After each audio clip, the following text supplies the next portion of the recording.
ఆరాధన చేద్దాం. మొదటిది కూడా దేవునికి మనం ఇవ్వాలి. ఆరాధన అవ్వచ్చు, ప్రతిదీ కూడా విలువైంది, ముఖ్యమైంది, ప్రశస్తమైంది దేవునికి ఇవ్వడం నేర్చుకోవాలి. మొదటి ఆదివారం దేవునిది, రోజులో మొదటి గంట దేవునిది, నోట్లో మొదటి మాట దేవునిది. క్రైస్తవుడు ఇలా ఉండాలి. ప్రతిదీ కూడా మొట్టమొదటిది దేవునికి ఇవ్వడం నేర్చుకోవాలి. న్యూ ఇయర్లో మొదటి గంట, 1 గంట వరకు 12 దాటాక మొదటి గంటే కాబట్టి ఇచ్చేసాం. మొదటి శుక్రవారం ఇవ్వాలి, మొదటిది ఫస్ట్ దేవునికి ఇవ్వాలి. సంవత్సరం అంతా మనం కాపాడబడాలంటే మొదటి శుక్రవారం, మొదటి ఆదివారం, ప్రతిదీ మొదటిది దేవునికి అర్పించడం నేర్చుకోవాలి. ఫస్ట్ బెస్ట్ ఎవరిచ్చారు? కయ్యూన్, హేబెల్. ఎవరిచ్చారండి? హేబెల్ బెస్ట్ ఇచ్చాడని. మంచిది గొర్రె పిల్లలు అంతా కూడా మచ్చలు ఉన్నాయా? దీనికి ఏమైనా కాలు వంక, దీనికి కన్ను వంక, దీనికి ఏమైనా మచ్చలు ఉన్నాయా? ఇదేమైనా అసహ్యంగా ఉందా? వద్దు, ఇదొద్దు. ఏది బాగుంది, ఏది ఫస్ట్ది ఇవ్వాలి, మంచిది ఇవ్వాలి, బెస్ట్ ఇవ్వాలి దేవునికి. ఎంచి ఇది బాగుంది, ఈ గొర్రె పిల్ల బాగుంది, దీన్ని నేను బలిగా అర్పిస్తాను. దేవుడు సువాసనతో అంగీకరించాడట. కయ్యూన్ ఏం చేశాడు? ఫస్ట్ వాడిని అమ్మేసి ఉంటాడు. మంచి బేరంకి వచ్చే కూరగాయలన్నీ కూడా కదా పంట వేసేవాడు. తిన గొర్రెల కాపరైతే తన పొలం పండించుకునేవాడు. మొదటి పంట బాగా వచ్చింది, డబ్బులు ఎక్కువ వస్తాయని చెప్పి అమ్మేసినట్టున్నాడు. లాస్ట్లో పిచ్చివన్నీ మిగిలిపోయి ఇవేం చేయాలి ఇప్పుడు? సర్లే దేవునికి ఒక బలి ఇచ్చేద్దాం. తీసుకెళ్ళాడు, బలి ఇచ్చేసాడు. దేవునికి ఇష్టపడలేదు. ఫస్ట్ మొదటిది హేబెల్ ఇచ్చాడు, మిగిలిపోయింది కయ్యూన్ ఇచ్చాడు. ఇష్టపడలేదు. ఈరోజు క్రైస్తవులను కూడా దేవుడు ఇష్టపడట్లేదు. నా కోసం ఖర్చు పెట్టుకుంటాను. ఫస్ట్ రోజు కదా చక్కగా అరకు వెళ్తాను, లేదా ఎక్కడైనా మంచి స్పాట్కి వెళ్తాను ఫ్యామిలీతో.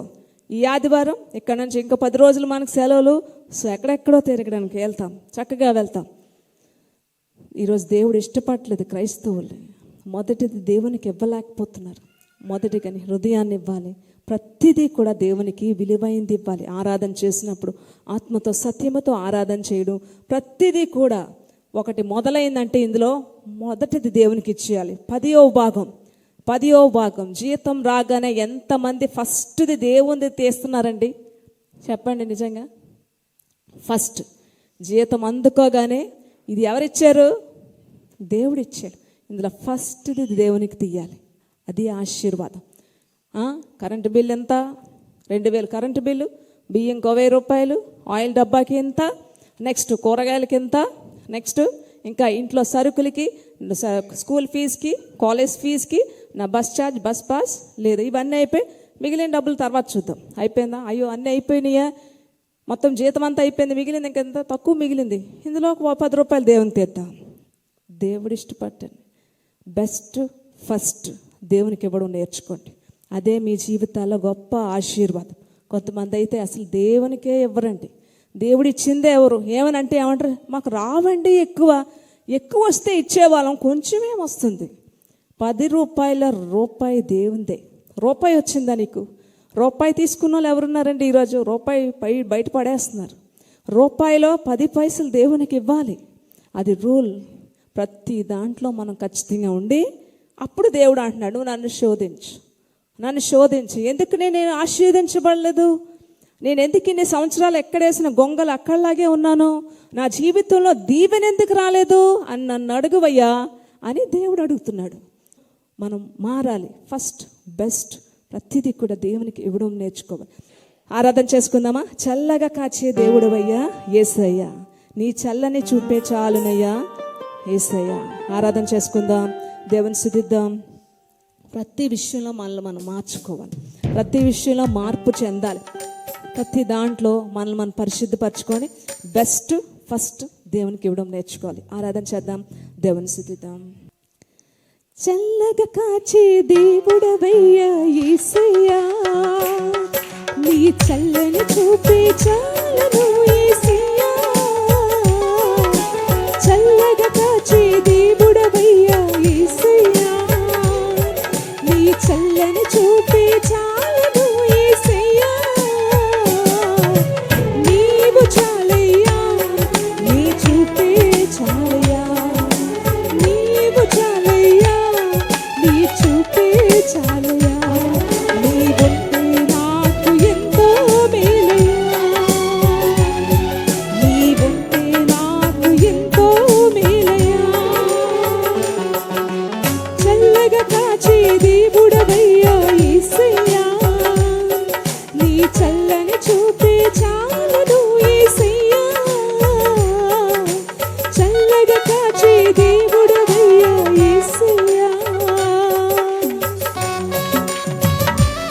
సింహమునై నేనుండగా నన్ను చూచావు. నాటి నుండి నేటి వరకు ఇన్ని సంవత్సరాలు నన్ను కాపాడుతూనే ఉన్నావయ్యా. నా బ్రతుకంతా నాకు దూరం అవ్వక నీతోనే ఉంటానయ్యా. నా కాల గమనంలో నీతోనే సాగిపోతానయ్యా.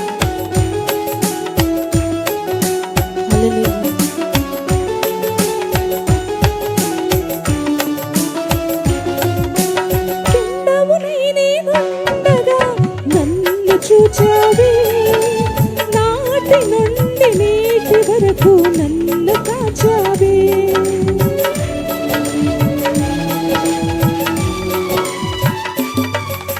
పిండమునై నేనుండగా నన్ను చూచావే, నాటి నుండి నేటి వరకు నన్ను కాచావే. నా బ్రతుకంతా నీకు దూరమవ్వక నీతో ఉండాలి. నా కాల గమనంలో నీతో సాగిపోతానే. నా బ్రతుకంతా నీకు దూరమవ్వక నీతో ఉండాలి. నా కాల గమనంలో నీతో సాగిపోతానే. ఆ నిర్వీణలోన నింపేనా నన్ను ఎన్నుకున్నావు. నీవు చాలయ్యా, నీ చూపే చాలయ్యా. నీవు చాలయ్యా, నీ చూపే చాలయ్యా. నీవుంటే నాకు ఎంతో మేలయ్యా యేసయ్యా. నీవుంటే నాకు ఎంతో మేలయ్యా. అన్నిటిలో నీ తోడునై ఉన్నామన్నావు. నా చేయి వీడక ఎప్పటికీ నడిపిస్తానన్నావు.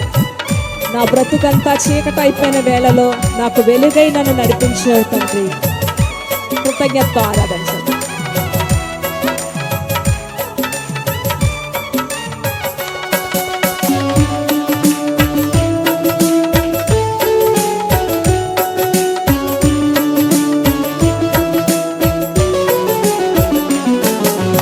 అన్నిటిలో నీ తోడునై ఉన్నానన్నావే. నా చేయి వీడక ఎప్పటికీ నడిపిస్తానన్నావే.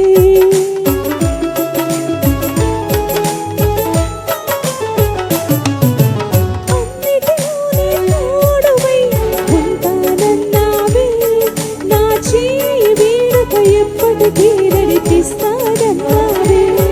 నా బ్రతుకంతా చీకటైన వేళలో వెలుగై నిలిచావే. నా పాదములకు నీ వెలుగే త్రోవ చూపెనులే. నా బ్రతుకంతా చీకటైన వేళలో వెలుగై నిలిపావే. నా పాదములకు నీ వెలుగే త్రోవ చూపెనులే. ఆ వెలుగే ఇలలోన నింపేనా నన్ను ఎన్నుకున్నావే. నీవు చాలయ్యా, నీ చూపే చాలయ్యా. నీవు చాలయ్యా, నీ చూపే చాలయ్యా. నీవుంటే నాకు ఎంతో మేలయ్యా యేసయ్యా. నీవుంటే మేలయ్యా. చల్లగా కాచే దేవుడవయ్యా యేసయ్యా. నీ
వేళనా అనుదినము నీ అనుగ్రహమే ఆయుష్కాలము నీ వరమే. ఆరాధనలు ఎక్కిపిస్తారండి.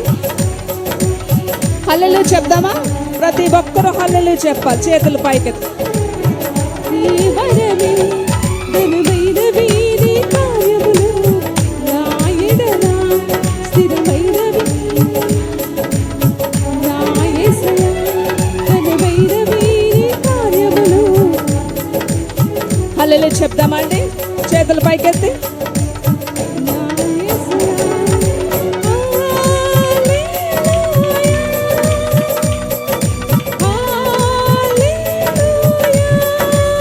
ఒకటే భాష, నోరిప్పాలి. ప్రతి ఒక్క నోరు ఆయన స్తుతించాలి. మరలా బిగ్గరగా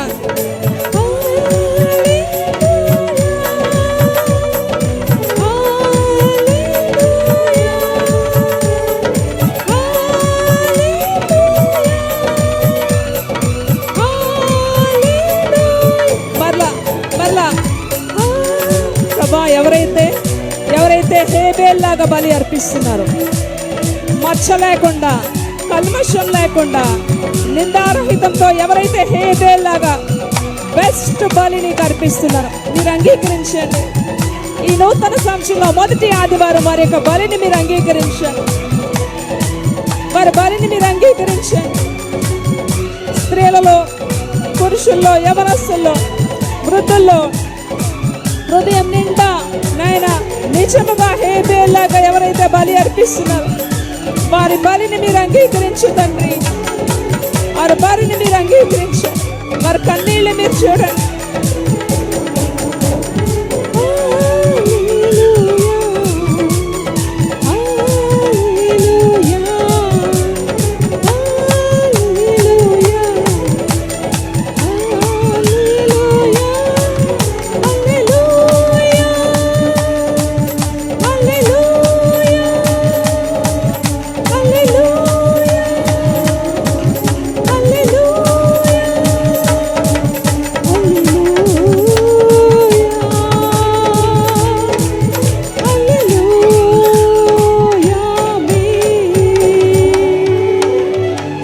నిండైన బలి ఎవరు అర్పించారు? గట్టిగా చెప్పని కూడా గమనిస్తారు. హల్లెలూయా, హల్లెలూయా. బెస్ట్ దేవునికి ఇవ్వడం నేర్చుకో. ప్రతి దాంట్లో కూడా జీవితం మొదలైందే ఆయనతోనే. పిండమునై ఉండగా ఈ లోకంలోకి ఆయన తీసుకొచ్చాడు. అంటే అక్కడ నుంచి మన జీవితం, మన జర్నీ, మన లైఫ్ జర్నీ స్టార్ట్ అయ్యిందండి.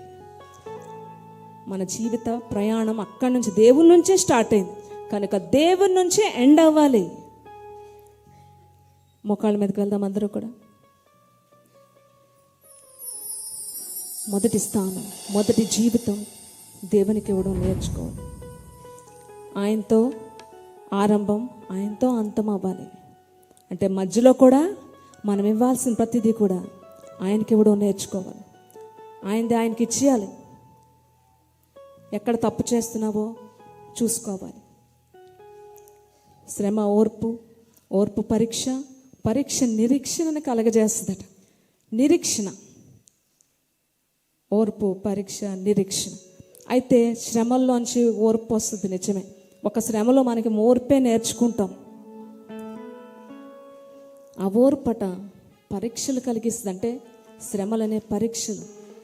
ఈ పరీక్షలో ఒక నిరీక్షణ.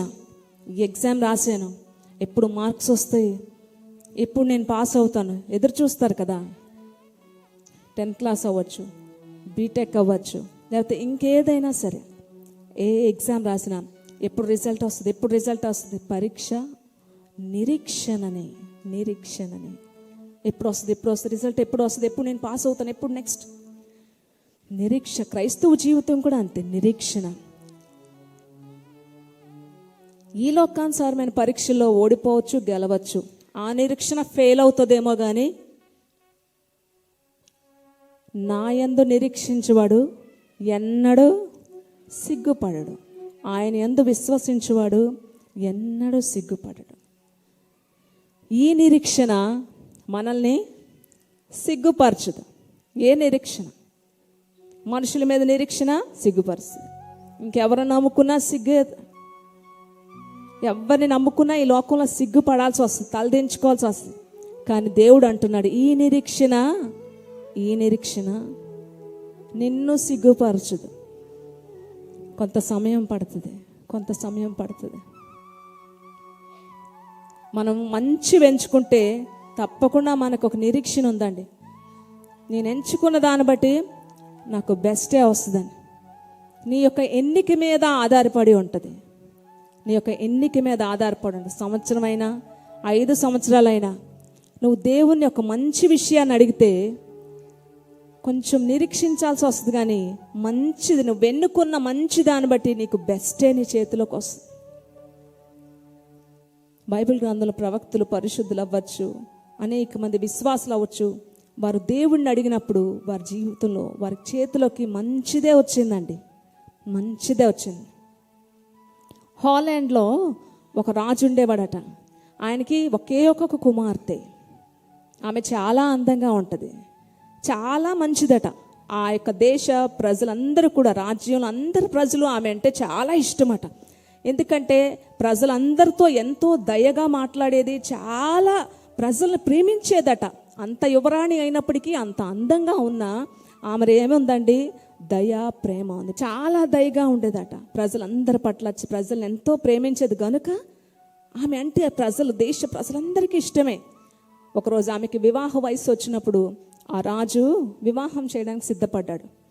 అమ్మ, నీకు ఇప్పుడు వివాహ వయసు వచ్చింది కాబట్టి ఈ దేశంలో యొక్క రాజకుమారుల్ని, జమీందారుల యొక్క కుమారుల్ని అందరినీ కూడా విందుకి ఆహ్వానిస్తున్నాను. వారం రోజులు మన కోటలోనే ఉంటారు. వాళ్ళందరికీ మంచిగా వాళ్ళకి సదుపాయాలు చేసి ఉంచుతాను. అందులో నీకు ఎవరు నచ్చినా సరే వాళ్ళని బాగా గమనించు. వారం రోజులు మన యొక్క రాజ్యంలోనే ఉంటారు రాజకుమారులు, జమీందారుల యొక్క కుమారులు. ఆ యొక్క వారం రోజులు కూడా వాళ్ళందరినీ పరిశీలించు, మంచిగా పరీక్షించు. నువ్వు ఒక రాజుని ఎంపిక చేసుకో. నీ ఎంపికను బట్టి నీ జీవితం సంతోషంగా ఉంటుంది. నువ్వు సంతోషంగా ఉండగలవు, లేదా నీ జీవితం అంతా దుఃఖపడాల్సి వస్తుంది. అది నీ యొక్క ఎంపిక మీద ఆధారపడి ఉంది. నువ్వు పరీక్షించి ఈ రాజకుమారులో ఎవరిని ఎంపిక చేసుకోవాలనుకున్నావో ఎంపిక చేసుకో అని యువరాణికి చెప్పాడట. ఆ తర్వాత నా యొక్క రాజ్యం, నా సింహాసనం అంతా వీలునామా నీ పేరు మీద రాసేసాను నేను. నీ ఎంపిక మీద ఈ రాజ్యం కానీ ప్రతిదీ కూడా ఆధారపడి ఉంది. నీ భర్తని ఎంపిక చేసుకోవడంలో నువ్వే ఆధారం అని చెప్పాడు. అయితే ఆ రోజు రానే వచ్చింది. రాజకుమారులు అందరూ కూడా కోటలకు వస్తున్నారు. జమీందారుల యొక్క కుమారులు అందరూ కూడా కోటలోకి ప్రవేశిస్తున్నారు. ఆ ఎంపిక చేసుకోవాల్సిన వారం అయిపోయింది, రోజు వచ్చింది.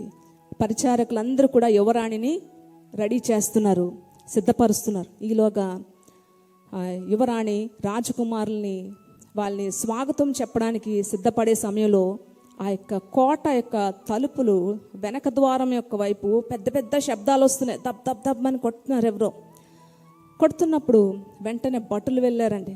వెళ్ళి తలుపు తీసేటప్పటికి ఒక కుంటివాడు వచ్చాడట, భిక్షగాడు. వచ్చి చూసి వెంటనే ఈ భటులకు కోపం వచ్చి, ఏంటి ఈ సమయంలో నువ్వు తలుపు కొడుతున్నావు అని అంటే, నేను యువరాణిని చూడాలి అన్నాడట. ఆమె చాలా బిజీగా ఉన్నారు. యువరాజులు వీళ్ళందరూ కూడా అక్కడ చాలా పెద్ద సమావేశం జరుగుతుంది కనుక నీకు ఇంకొక రోజు భిక్షం వేస్తారు యువరాణి గారు, ఇప్పుడు వెళ్ళిపోను అని చెప్పగానే తలుపులు వేసేస్తుంటే వెంటనే ఆ చేతి కర్ర ఉంటుంది కదా, కుంటివాడు కనుక ఆ కర్ర అడ్డు పెట్టి, లేదు ఇప్పుడే నేను చూడాలి యువరాణిని అని చెప్పాడటండి. ఇప్పుడైతే చూడడం అవ్వదు, నువ్వు ఎక్కడి నుంచి వెళ్ళిపో అంటే, నేను వెళ్ళను ఎక్కడి నుంచి, యువరాణిని చూస్తే కానీ నేను ఎక్కడి నుంచి వెళ్ళను అంటే, వెంటనే నువ్వు ఎక్కడి నుంచి వెళ్ళకపోతే పట్టజాలని కోపంతో నీ మీదకి కుక్కల్ని పంపిస్తాను అంటే, కుక్కలన్నా సరే నాకు భయం లేదు, నేను యువరాణిని చూసే వెళ్ళాలి. వెంటనే బోన్ తెరిచి కుక్కల్ని పంపించగానే అరుచుకొని వస్తున్నాయటి. వస్తున్నప్పటికీ ఆ యొక్క శబ్దం, ఆ యొక్క కుక్కల యొక్క అరుపులు చూసి యువరాణి అక్కడ ఏం జరుగుతుంది వెళ్ళి తెలుసుకురా అన్నట్టు వెంటనే ఆ సమాచారం అంతా తెలుసుకొని యువరాణికి చెప్తున్నారు అక్కడ పరిచారకులు. అక్కడ ఒక కుంటివాడు మిమ్మల్ని చూడాలంటున్నాడు యువరాణి, అక్కడ జరుగుతుంది గొడవ అదంటే, అవునా అని చెప్పి చాలా ప్రశాంతంగా, సరే పదండి ఆయన్ని కలవడానికి వెళ్దామని చెప్పి ఆ పరిచారకులందరితో కూడా యువరాణి వెళ్ళిందండి ఆ కుంటివాణ్ణి చూడడానికి. ఎంతో దయతో ఆయన అడుగుతుంది ఆ కుంటివాడిని, నీకేం కావాలి అంటే ఆ కుంటివాడు అంటున్నాడు, నేను మిమ్మల్ని పెళ్లి అనుకుంటున్నాను. చుట్టుపక్కల భటులు అందరికీ కోపం వచ్చేస్తుంది. అక్కడున్న పరిచారకులు అందరూ కూడా నోరు తెరిచి చూస్తున్నారు ఆశ్చర్యంగా. అయితే యువరాణి మాత్రం ఎంతో ప్రశాంతంగా దయగా ఆయన యొక్క కళ్ళలోంచి చూస్తుందండి. ఆయన ముఖం అంతటిని కూడా పరిశీలిస్తుంది. ఒక నిమిషం పరిశీలించింది. సరే అలాగే అన్నది. మళ్ళీ ఆ కుంటివాడు అంటున్నాడు, సరే ఎప్పుడు పెళ్లి చేసుకోవాలి అంటే ఆమె ఎంతో ప్రశాంతంగా దయగా చెప్తుంది, 12 నెలల తర్వాత ఇదే రోజుని పెళ్లి చేసుకుంటానని చెప్పింది. అప్పుడు వెళ్ళిపోయాడండి. అమ్మయ్య ఇప్పటి వరకు ఇక గొడవ అంతా తగ్గిందని చుట్టుపక్కల అందరూ హ్యాపీ ఫీల్ అయ్యారు. వెంటనే మళ్ళీ యువరాణి వెళ్ళిపోయింది. యువరాజులు అందరూ కూడా అక్కడికి వచ్చిన వాళ్ళందరూ, ఆమెను చూసిన వాళ్ళందరూ కూడా ఈమెనే పెళ్లి చేసుకోవాలి అనే ఫిక్స్ అయిపోయారు.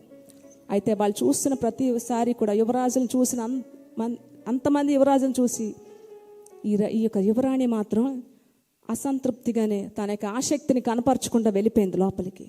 ఈ విషయం అంతా కూడా తండ్రికి పరిచారకులు చెప్పి ఈ యువరాణి ఒక భిక్షగాని పెళ్లి చేసుకుంటానని చెప్పి ఒక మాట ఇచ్చింది. వెంటనే ఈ విషయం వెళ్ళి తండ్రి అడగడానికి వెళ్ళాడని దుఃఖంతో, నువ్వు ఇలాంటి మాట ఇచ్చావా, నువ్వు ఒక భిక్షగాని పెళ్లి చేసుకుంటానని మాట ఇచ్చావా? అవును నాన్నగారు, ఒక భిక్షగాడిని పెళ్లి చేసుకుంటాను మాట ఇచ్చాను, నా నిర్ణయం మారదు ఇంకా. చాలా ఏడుస్తున్నాడు. నువ్వు ఇలాంటి నిర్ణయం తీసుకున్నావేటమ్మా, ఈ రాజ్యం మన పరువు అంతా ఏమవ్వాలి? అయినా సరే ఆమె ప్రశాంతంగా వెళ్ళిపోయిందండి. ప్రతిరోజు తండ్రి అడుగుతున్నాడు, నీ నిర్ణయం మార్చుకో మా తల్లి, నీ నిర్ణయం మార్చుకో తల్లి అని అడుగుతున్నాడు, బ్రతిమలాడుతున్నాడు. ఇలాగ 1 సంవత్సరం గడిచింది. తండ్రి చెప్తున్నాడు, సంవత్సరం అయిపోయింది కదా, ఇంకా వ్యక్తి రాడు కనుక ఇంకొక రాజును నువ్వు ఎంపిక చేసుకో అని చెప్తున్నాడు. కరెక్ట్గా 2 గంటలైందండి. 2 గంటలైంది. భోజనాన్ని కూర్చుంది అమ్మాయి. 2:30 గంటలకి పెద్ద కోలాహలంతో కోట వైపు ఆర్భాటంగా అనేక మంది సైనికులతో ఒక అందమైన యువకుడు తెల్లని గుర్రం మీద రావడం, ప్రతి ఒక్కరూ పరిగెత్తి చూస్తున్నారు, ఎవరు. వెంటనే ఆ శబ్దం విని యువరాణి కోట వైపు పరిగెత్తి వెంటనే చూసి పసిగట్టేసింది. వెంటనే యువరాజు ఆ యొక్క గుర్రం దిగి యువరాణిని హత్తుకున్నాడండి. ఆయన ఎవరో కాదు, పక్క దేశపు యువరాజు. 12 నెలల క్రితం భిక్షగాడుగా మారువేషంలో వచ్చిన పక్క దేశపు యొక్క యువరాజు అండి. హల్లెలూయా. ఇదంతా ఒక స్టోరీయా అనుకోవచ్చు. శ్రమ పరీక్ష నిరీక్షణ ఓర్పు నిరీక్షణ కలిగిస్తుంది. ఈ నిరీక్షణ సిగ్గుపరచదు. ఇలాంటివి నిజ జీవితంలో ఎన్నో జరిగాయి. నేను అవిటివాడిని, నేను అందంగా ఉండను, నేను అసహ్యంగా ఉంటాను అనుకున్న వారికి రాజకుమార్తెను దేవుడిచ్చాడండి. కేవలం వాళ్ళ యొక్క నిరీక్షణ సిగ్గుపరచలేదు. హల్లెలూయా. అందుకనే శ్రమలో మనం రాసే పరీక్ష కోసం మనం ఎదురు చూడాలి. మన జీవితం కోసం, మన బ్రతుకుల కోసం ఎవరికైనా చెప్తే సిగ్గుచేటుగానే ఉంటుంది, నవ్వుకుంటారు. కానీ కన్నీళ్లతో గడిపిన ఎన్నో రాత్రులు, తిండి లేక గడిపిన ఎన్నో రాత్రులు మనకొక లెసన్ నేర్పించే. ఈరోజు నువ్వు ఎవరికైనా చెప్పగలవు, పలానా సమయంలో నేను ఎంత బాధపడ్డానో తెలుసా అని. ఇతరుల బాధ నీకు అర్థం అవ్వాలంటే నీకు కూడా అటువంటి సమస్యల నుంచి నువ్వు వెళ్ళగలిగి ఉండాలి. కానీ నీ యొక్క నిరీక్షణ మాత్రం ఎప్పుడు నిన్ను సిగ్గుపరచదు. మరొక్కసారి ఆయన అర్థమా, మరొక్కసారి ఆయన స్తుతిద్దామండి. చెప్పుకుంటే సిగ్గు చీటని నేస్తమా, చెప్పకుంటే గుండె కోతని. చెప్పుకుంటే సిగ్గు చీటని నేస్తమా, చెప్పకుంటే గుండె కోతని. నీలో నీవే కృంగిపోతున్నావా, అందరిలో ఒంటరివైపోయావా. నీలో నీవే కృంగిపోతున్నావా, అందరిలో ఒంటరివై పోయావా. చేయి విడువని యేసు దేవుడు నిన్నాదరించి ఓదార్చును. నీ చేయి విడువని యేసు దేవుడు నిన్నాదరించి ఓదార్చును. చెప్పుకుంటే సిగ్గు చేటని నేస్తమా, చెప్పకుంటే గుండె కోతని.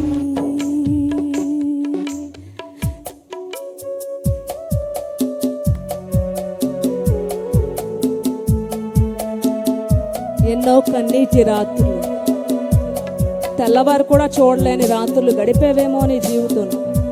ప్రొద్దు చూడలేని రోజులు ఎన్నో గడిపేవేమో, కానీ నీ నిరీక్షణ ఎన్నడూ సిగ్గుపరచదు నిన్ను.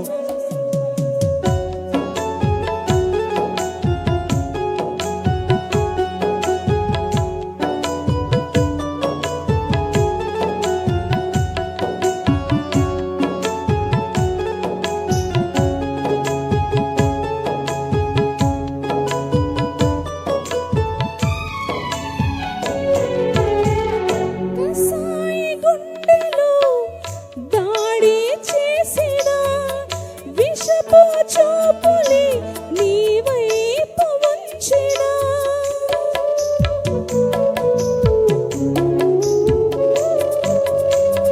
కసాయి గుండెలో దాడి చేసిన విషపు చూపులి నీ వైపు వంచిన.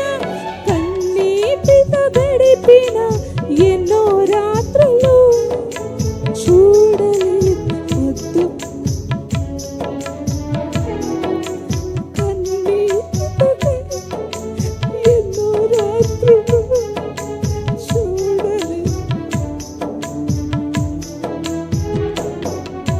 చేయి విడవని యేసు దేవుడు నిన్నాదరించి ఓదార్చును.